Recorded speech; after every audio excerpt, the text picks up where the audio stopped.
আমি আজকে এই লক্ষ লক্ষ শিক্ষার্থীর সমাবেশ থেকে স্পষ্টত জানান দিতে চাই, স্পষ্টত ঘোষণা দিতে চাই, সুনিশ্চিতভাবে বলে দিতে চাই, যারা ছাত্রলীগকে নিয়ে বঙ্গবন্ধু কন্যার ভ্যানগার্ড স্পেশাল এই এলিট ফোর্স র্যাপিড ফোর্সকে নিয়ে ষড়যন্ত্র করেন, তারা সাবধান হয়ে যান। ছাত্রলীগ হীরের টুকরোর মতো, একে যত বেশি আঘাত করবেন তত বেশি বিকশিত হবে। ছাত্রলীগকে যত বেশি অন্ধকার প্রকোষ্ঠে বেঁধে রাখার, আটকে রাখার প্রচেষ্টা করবেন, বাংলাদেশ ছাত্রলীগ শেখ হাসিনার আলোয় উদ্ভাসিত হয়ে তত বেশি দ্যুতি ছড়াবে। বাংলাদেশ ছাত্রলীগ এমন একটি ছাত্র সংগঠন যারা জাতির পিতার নেতৃত্বে 1948 সালের 4 জানুয়ারি থেকে বাংলা ভাষার জন্য, বাংলাদেশের জন্য লড়াই সংগ্রাম করে 71-এর স্বাধীনতা যুদ্ধে 17,000 নেতাকর্মীর তাজা প্রাণ বিলিয়ে দিয়ে দেশ মাতৃকাকে জাতির পিতার নেতৃত্বে স্বাধীনতা এনে দিয়েছিল। 71 পরবর্তী সময়ে যখন এদেশের ষড়যন্ত্রের বীজ দানা বাঁধতে শুরু করে, তখন বাংলাদেশ ছাত্রলীগের সতর্ক সচেতন নেতাকর্মীরাই স্লোগান তুলেছিল, পাকি বিপ্লব খতম করো, মুজিববাদ কায়েম করো। 75 পরবর্তী সময়ে যখন এই দেশে শেখ মুজিবের নাম নেওয়া নিষিদ্ধ ছিল, তখন বাংলাদেশ ছাত্রলীগের নেতাকর্মীরা স্লোগান তুলেছিল, মুজিব হত্যার পরিণাম বাংলা হবে ভিয়েতনাম। দেশরত্ন শেখ হাসিনা আপনি যখন 81-তে দেশে ফিরে আসেন, আপনার ফিরে আসার পরে গণতন্ত্রের পুনরুদ্ধারের পথে আমাদের যে জয়যাত্রা, অগ্রযাত্রা, সেই অগ্রযাত্রায় বাংলাদেশ ছাত্রলীগের নেতাকর্মীরা স্লোগান তুলেছিল, আপোষ না সংগ্রাম, সংগ্রাম সংগ্রাম, ক্ষমতা না জনতা, জনতা জনতা।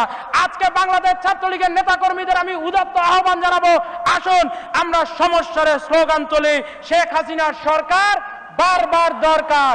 আমরা সমস্যার স্লোগান তুলি, তারুণ্যের মার্কা নৌকা মার্কা। আসুন আমরা সমস্যার স্লোগান তুলি, স্মার্ট বাংলাদেশের মার্কা নৌকা মার্কা। আসুন আমরা সমস্যার স্লোগান তুলি, once again Sheikh Hasina, go ahead Sheikh Hasina.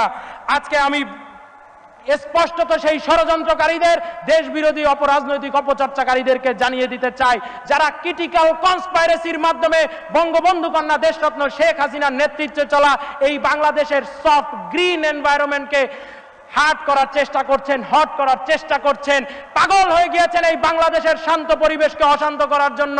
আমরা বাংলাদেশ ছাত্রলীগের নেতাকর্মীরা আজ পিতা হারানোর পরে 48 বছর পরে এসে শোককে শক্তিতে পরিণত করে আপনাদেরকে জানিয়ে দিতে চাই, বাংলাদেশ ছাত্রলীগের নেতাকর্মীরা আপনাদের পাগলামি বন্ধ করতে কোথায় পাগলা মলম লাগাতে হবে সেটি খুব ভালো করেই জানে।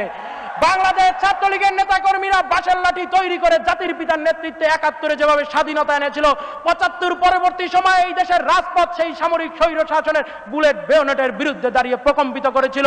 ঠিক তেমনি ভাবে আজকে আমি আপনাদের অনুরোধ রাখতে চাই, উদাত্ত আহ্বান জানাতে চাই যে আসুন আরো একবার শেখ হাসিনার নেতৃত্বে আমরা নব বাংলাদেশ গঠনের যেই যুদ্ধ, সেই যুদ্ধে সামিল হই।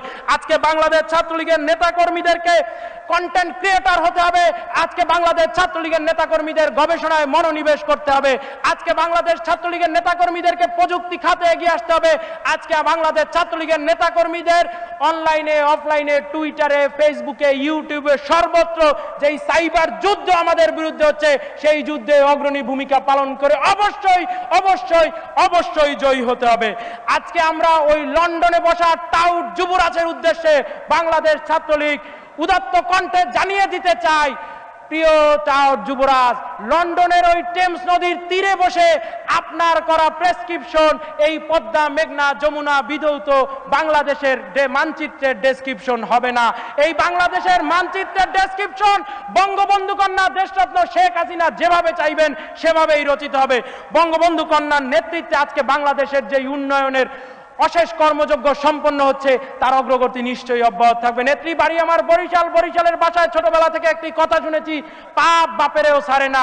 নেত্রী প্রবাদ তো দেখি এখন উল্টে গেছে, পাপ স্ত্রী সন্তানকেও ছাড়ে না।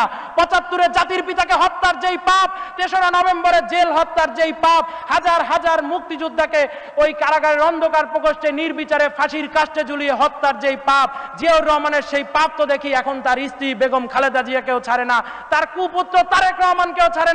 তার স্ত্রী আজকে এতিমের টাকা মেরে খাওয়ার দায়ে আদালতের রায়ে দণ্ডপ্রাপ্ত হয়ে জীবনের শেষ দিনগুলো কাটাচ্ছেন। তার পুত্র তারেক রহমান নির্বাসিত জীবন যাপন করছেন, মুচ লেখা দিয়ে দেশ ছেড়ে তিনি পালিয়ে গিয়েছেন। উপস্থিত ভাই ও বন্ধুরা আমার, আজকে আমাদের সময় এসেছে সিদ্ধান্ত নেওয়ার। 54 যুক্তফ্রন্ট নির্বাচনে বাংলাদেশ ছাত্রলীগ যেভাবে জাতির তরুণ জাতির পিতাকে বিজয়ী করার জন্য কাজ করে গিয়েছে, 70-এর নির্বাচনে বাংলাদেশ ছাত্রলীগ যেভাবে নিরঙ্কুশ ব্যালট বিপ্লবের মাধ্যমে নৌকার বিজয় সুনিশ্চিত করেছে, আসুন আমরা বঙ্গবন্ধু কন্যাকে সামনে রেখে আজকে যে লক্ষ লক্ষ শিক্ষার্থীর আমাদের এই সমাবেশ, তারুণ্যের যে সমাবেশ, গতকাল আমাদের আওয়ামী লীগের সাধারণ সম্পাদক বাংলাদেশ ছাত্রলীগের সাবেক সভাপতি এই তারুণ্যের সমাবেশকে আখ্যা দিয়েছেন তারুণ্যের অভিযাত্রা নামে। আসুন সেই তারুণ্যের অভিযাত্রাকে শেখ হাসিনার জয়যাত্রায় রূপান্তর করে আসন্ন 2024 সালের জানুয়ারি মাসে অনুষ্ঠিতব্য নির্বাচনে নৌকার নিরঙ্কুশ ব্যালট বিপ্লব পুনরায় নিশ্চিত করে আমাদের জন্য, আপনাদের জন্য, আমাদের ভবিষ্যৎ প্রজন্মের জন্য একটি স্মার্ট, আধুনিক, উন্নত, স্বনির্ভর, সমৃদ্ধ বাংলাদেশ গঠনের লক্ষ্যে শেখ হাসিনার হাতকে আরো একবার শক্তিশালী করি। Once again Sheikh Hasina, go ahead Sheikh Hasina, এই স্লোগানে আজকে সারা বাংলাদেশে অনলাইন অফলাইন আমরা প্রকম্পিত করি। আজকের এই অনুষ্ঠানের মধ্য দিয়ে আমরা জাতির পিতা বঙ্গবন্ধু শেখ মুজিবুর রহমানের যে ন্যায্যতার আন্দোলন, যে গণতান্ত্রিক আন্দোলন, যে যুদ্ধমুক্ত বিশ্বের জন্য বঙ্গবন্ধু শেখ মুজিবুর রহমানের সংগ্রাম, আজকের এই শোক দিবসের অনুষ্ঠানের মধ্য দিয়ে বাংলাদেশের ছাত্র সমাজের পক্ষ থেকে আমাদের জাতির পিতার প্রতি আমরা আনত চিত্তে শ্রদ্ধা নিবেদন করি। প্রিয় বন্ধুগণ, আমরা বঙ্গমাতার পবিত্র স্মৃতির প্রতি শ্রদ্ধা জানাই। কবি ইমতিয়াজ মাহমুদ তিনি একটি কবিতায় বলেছিলেন, যে কোনো বেদনার মধ্যে আমি মা মা গন্ধ পাই।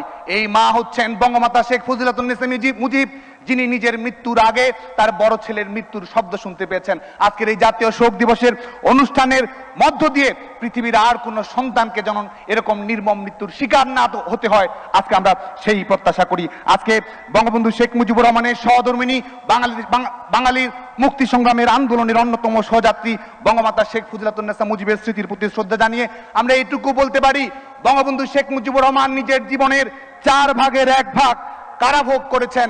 তিনি এই যে জেলের মধ্যে জুলুম, নির্যাতন, নিষ্পেষণের শিকার হয়েছেন, তার সুফল পেয়েছে বাংলা জাতি এবং তার সুফল পাবে অনাগত জাতি। কিন্তু বঙ্গবন্ধু শেখ মুজিবুর রহমান এই লড়াই সংগ্রামের পেছনে যে মানুষটিকে আত্মত্যাগ করতে হয়েছে, নীরবে নীরবে দুঃখ ঝরাতে হয়েছে, বাংলার মানুষকে সংগঠিত করতে হয়েছে, তিনি হচ্ছেন বঙ্গমাতা শেখ ফজিলাতুন্নেসা মুজিব। বঙ্গমাতা শেখ ফজিলাতুন্নেসা মুজিব আজকে আমাদের মাননীয় প্রধানমন্ত্রী বঙ্গবন্ধু তনয়া দেশরত্ন শেখ হাসিনা উপস্থিত আছেন। আমরা শেখ কামালের স্মৃতির কথা জানি। তোমার আব্বাকে একটু আব্বা বলে ডাকি, এই যে হৃদয়ের গভীর স্বরের করুণ আকুতি, শেখ কামালের পিতা শুধু শেখ কামালের পিতা নন, শেখ কামালের পিতা জাতির পিতা।